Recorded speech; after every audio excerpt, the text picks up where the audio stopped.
Hi guys, welcome to another video by Average 604. Today we're going to be going Hey, this is my channel. It's my channel. Hey everyone, today we have two Trek Emondas over here. We've got the Trek Emonda SL5 disc brake with 105, and we have a Trek Emonda with rim brakes. Actually, this is actually a Trek Madone. This one is a 2015 Trek Madone Project 1 in this bright orange color. This color is actually really rare, and this bike is actually in an H1 fit as well. So a lot of Trek bikes don't even come with H1s, only pros ride that. Usually you'll be able to get H2 fits, and then now with the new Trek bikes, they're H1.5. So this one's a really rare bike. 2015 Trek Madone Project 1 H1 fit. So right away you can actually see that the new Emondas actually takes a lot of the design cues from the previous generation Madone and brought it onto the Emonda. And then the new Madone had a new design with aero features and ISO speed. This one doesn't have ISO speed. So yeah, this is actually my friend's new bike, Hypay over here. So today we're just gonna go check out some of the specs of this bike and see how it compares with the old Madone. And let's check it out. Let's go. Now let's also do a free hub sound check. I'll go first. Yep. Sure.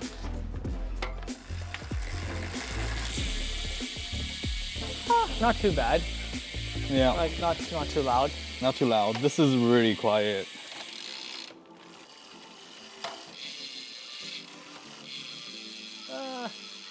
Weak. Yeah, it sounds very weak. Weak. It's like, Weak. You need to get those wheels changed. Yeah. I need to get my good hubs back, and those sounds good. Yeah. Cool.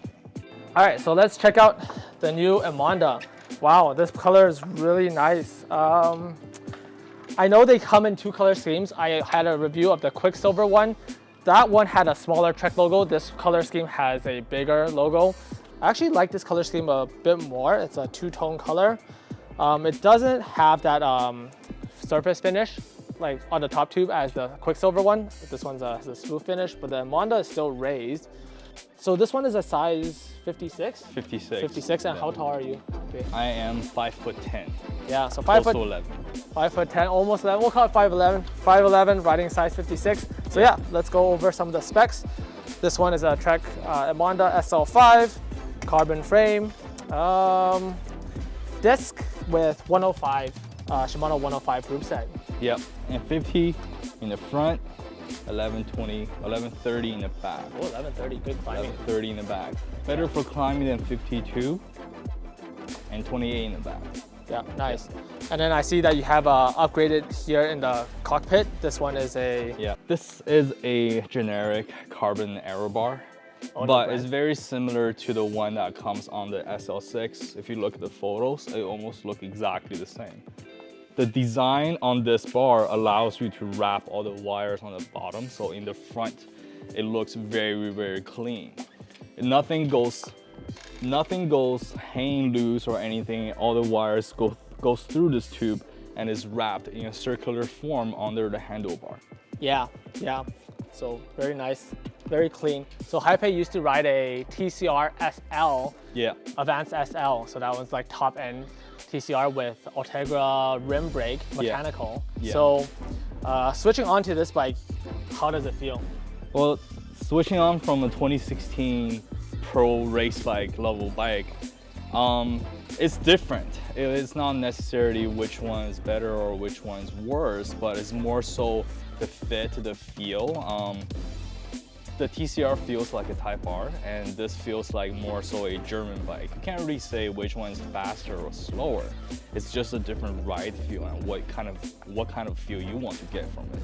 This bike right here is about 2 full pounds heavier than the TCR, but on the road and on climbs, you actually don't feel that weight dragging you behind because the overall compliance and the overall structure of the bike frame. Yeah, yeah, definitely. And this one, would you say is more comfortable, right? I would say this is way more comfortable. Exactly, and this one's obviously more aero as well. More aero, yeah. Aero tube design taken from that bike right there. Yep, the Madone. Yeah, everything is basically, you don't have big forks in the front to channel the air through the back. Everything is flat. The tube down here is a D shape. Yeah. Yeah. Yeah, so this one has a OCL V500 grade carbon. Compared to the TCR, this will be a lower grade carbon. So as Haipei said, it's not as stiff, but obviously it still rides very well. Yeah. You can check out my full review with the silver one. I said it rides similar to the TCR Advance, so the normal version, not the SL version. So yeah, let's continue going on with the specs. So you got hydraulic, 105 mechanical shifting, forks here are really fat for more aero features, hidden cables, the cockpit. Do you know the width of this stem? This is 40. 40 Yeah. centimeters, right? Yeah. Nice. And then cool, generic carbon Yeah. cockpit right here. Looks pretty good actually, not too bad. Yeah, so the wheels here are the Bontrager Affinity. These ones are alloy. Tubeless ready, but I see here you don't have it set up tubeless? No, I have tubes within this rim right now. I'm not setting this up tubeless. Do you plan to set it up tubeless? At the moment, no. I plan to get a pair of better rims. So the thing with these bikes are they give you good everything besides wheels. So you kind of have to go with that. But if you're going tubeless on a 28mm wide tire, it will feel a lot better. It will feel really good when you're cornering. It will give you a lot more control and lean that makes you feel a sense of security when cornering, so you have more confidence. Yeah, and so the tires on here are the GP 5000s, 28mm wide, and I believe that these ones have clearance for up to 32, right? These do. These have big clearance for 32. It's really big, a very big clearance. You can fit gravel tires on here too. So essentially you can convert this Emonda into a gravel bike. Yeah. Yeah, so pretty standard here as well. Some cool features about the Emonda is that it has the seat cap, the seat mask. Now this one is aluminum, I think, right? No, this one's carbon. Nope. I'm not sure if this is aluminum or carbon. I was under the feel that this is carbon fiber right here, because I have taken this off before, and this system is very similar to the ISP system found on the TCR SL. It's just the cap is bigger, but the compliance and the motion and one-to-one feel you get from the frame is relatively the same. But this is more adjustable. Whereas TCR, you need to cut the tube and it's sort of, you know, nobody taller than you or shorter than you can ride it. Yeah. So yeah, I actually quite like this design. It keeps the stiffness of a mono unibody frame because the stem is a one piece with the frame and it's just a seat cap that goes on top. So it gives you more adjustability while retaining that frame stiffness. Yeah. Yep, correct. Cool.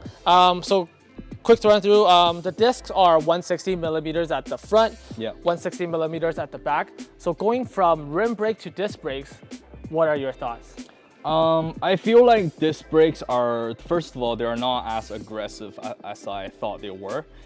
They do take some time to slow down, but you're for sure going to slow down. Whereas on a rim brake bike, if you're coming off from a pretty steep descent, first your tires are you're gonna have that worry that your pads are burning through your tires and your wheels, even though that's not the case, but it will make you feel like that. Whereas in this, I have noticed that when I'm stopping, you know, I can just go at it and put safety really as my first concern, rather than burning through my rims as my first concern. Yeah, exactly, yeah. So I guess the same thing with me. When I first swapped it on to disc brakes, my first impression was, oh, I'm gonna stop right away. As soon as I grab, it's just gonna grab it and stop. But in the reality is, you still will have a stopping distance. Like it doesn't stop immediately. Yeah. Okay.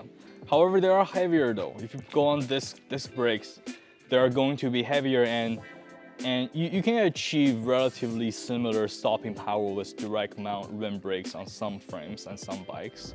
But you know, the situation here with rain or other weather is just that you're not gonna have that with disc brakes in shitty weather or bad weather.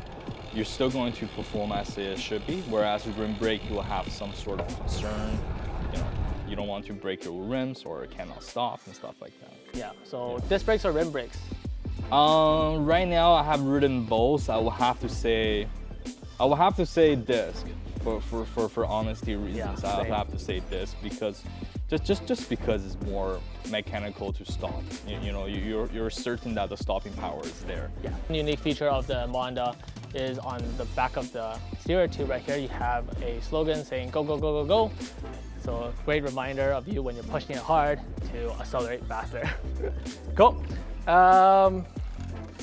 I remember on the other Emonda that the through axle can actually be removed, but oh, it can, yeah, just like that. Oh, yeah. okay. You can choose to take it off to have a cleaner look, or you can choose to leave it on for easier access when you need to remove the wheels. So yeah, that's a quick look of his new Emonda.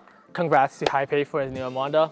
Big upgrade. So right now we're gonna take a look and compare some of the differences with the old Trek Madone, which looks very similar and shares a lot of design cues with the Emonda.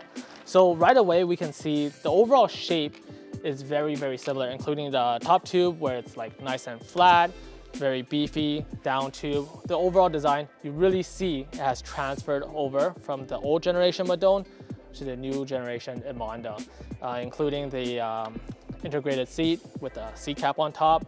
A little bit about this bike. This bike is a size 54 Trek Madone SLR with an H1 fit. This bike has Ultegra mechanical 5236 crankset, 11 to 28 cassette at the back with Prime Black Edition carbon wheels and rim brake. Yeah, so one unique feature about this bike is that the rear brake is actually underneath the bike for those aero gains. So yeah, just a quick comparison of these two bikes. They actually look very similar. I actually had a lot of people tell me, hey, nice Emonda, and I'm like, wait, no, this is the previous generation Madone. Because a lot of people now, they see the new Madone and it looks very aerodynamic. Looking at this bike, they're like, hey, look, that's a Emonda.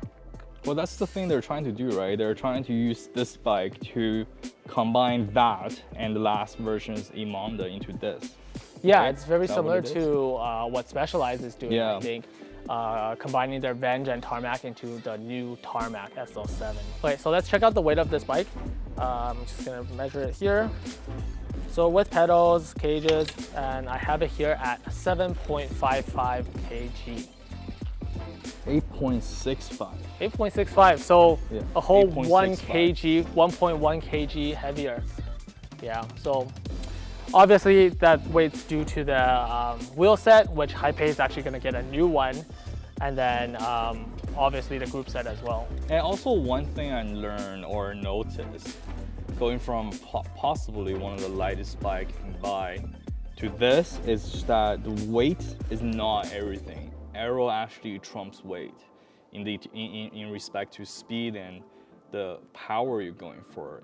Aero benefits are going to be more than weight benefits. And if you have a bike that's more so in aero frame, but a little bit heavier, you might still be achieving those gains that you get on a lighter bike. All right, Hypay, so congrats on your new bike.